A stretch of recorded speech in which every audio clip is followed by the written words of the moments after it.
One of the things I wasn't told about moving to a small Japanese seaside town is that every day an air raid siren is tested at 6 in the morning, noon, and 9 at night.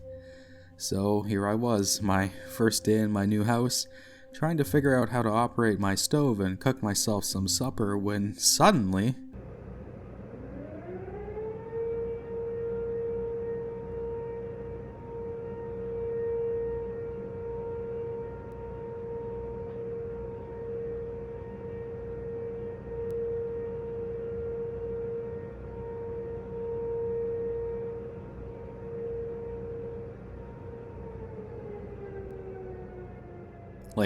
come on, my cooking isn't that bad.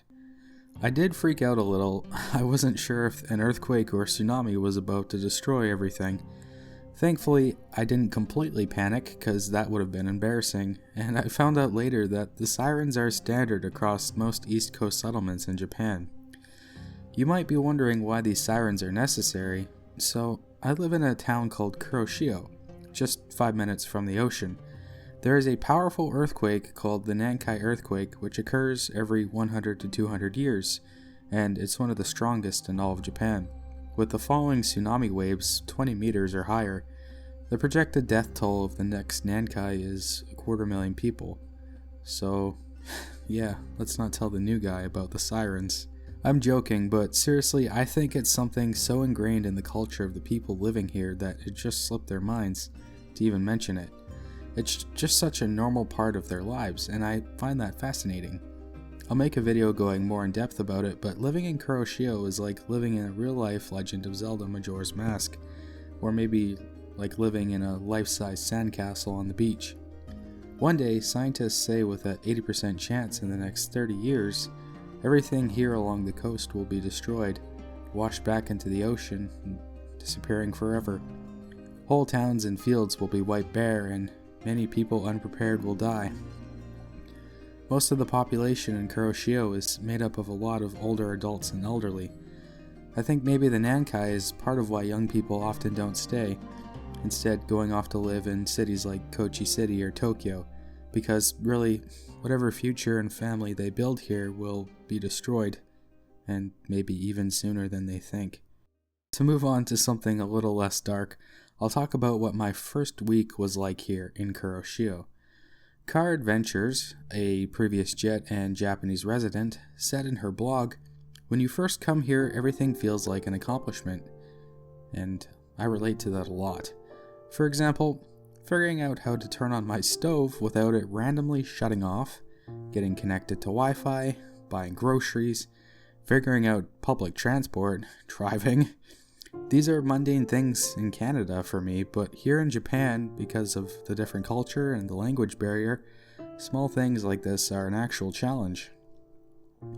Cooking especially has been a challenge. Finding and buying the right ingredients for a dish and working with the foreign ingredients has been fun, but definitely difficult.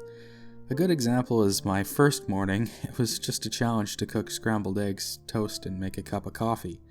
Thankfully, I've come a long way from that, and I actually made some homemade chicken soup the other day. I mean, a guy could live off of cup noodles and fried chicken, although I wouldn't recommend it. To go into more specific details of my first day, I flew in and arrived at Kochi Airport. I was picked up by members of the Kuroshio Board of Education and taken on a 2-hour drive to Kuroshio Town. Shikoku, the island I live on, has gorgeous mountains, and the road we drove on winded through them. Winter was beginning to get cold, so some trees had turned red. Upon arriving in Kuroshio, I was treated to my first authentic dish. It was called katsuo no tataki. It's a fish called bonito, seared over straw and served raw, cooked or half-cooked. Bonito is a really soft and meaty fish, but it doesn't actually taste like fish or the ocean at all. In fact, it kind of reminds me of eating a steak back home. It has almost a beef-like quality to it. It's really good. I wasn't a super big fan of the completely raw sashimi, but the half-cooked raw bonito was super delicious, especially dipped in soy sauce with flakes of garlic and green onions on top. That was a meal to remember. I actually got to watch an elder fillet the fish and cook it over the stove. Very cool. After lunch, we went to my house. I'll do a separate video on my house if I have permission, but it's massive and my rent is super cheap, like $100 Canadian per month. Most Jets talk about how they get put into a small apartment with hardly any living space, but that certainly wasn't the case for me.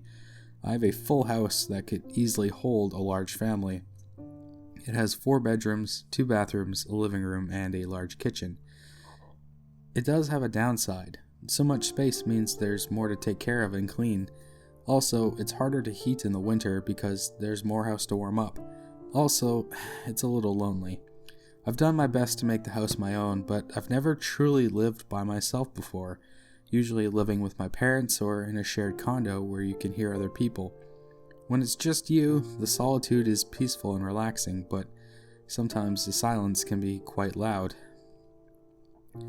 After visiting my house, we drove to my workplace at the Board of Education and I introduced myself.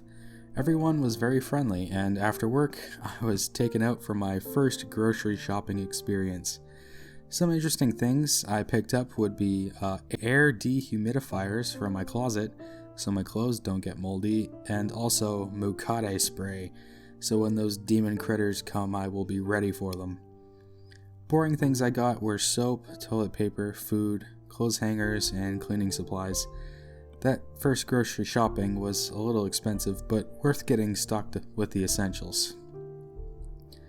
The rest of the week I spent settling in, unpacking, visiting some of the schools I would work at, and meeting the staff there. I arrived around Christmas season, so I don't officially start working as an ALT until January 2022. Funny story, my first time driving. I drove this little mini car. My boss, a professional bus driver, and, just for good measure, a random office lady, piled into my car and we started off. At first, I couldn't figure out how to turn on the ignition, but once I got it going, I flipped the windshield wipers on instead of the turn signal because those are on the opposite side of the steering wheel in Japan than Canada. I did that several more times, getting used to it, before I finally got adjusted. It was a lot of pressure driving for my first time with so many people and focusing on not killing us all, and the road didn't help. It's a fast and windy highway with 2 lanes going either direction, and so getting used to all the curbs from the opposite side of the car was a little life-threatening, but we didn't die, and eventually I got the hang of it. It's been a month now and I'm a pro. I spent my weekend exploring the village I live in, and found a nice little picnic spot along the coast where I had lunch. I also hiked up a tsunami evacuation point and up to this interesting shrine. I don't know anything about it, but that place felt like something right out of a movie.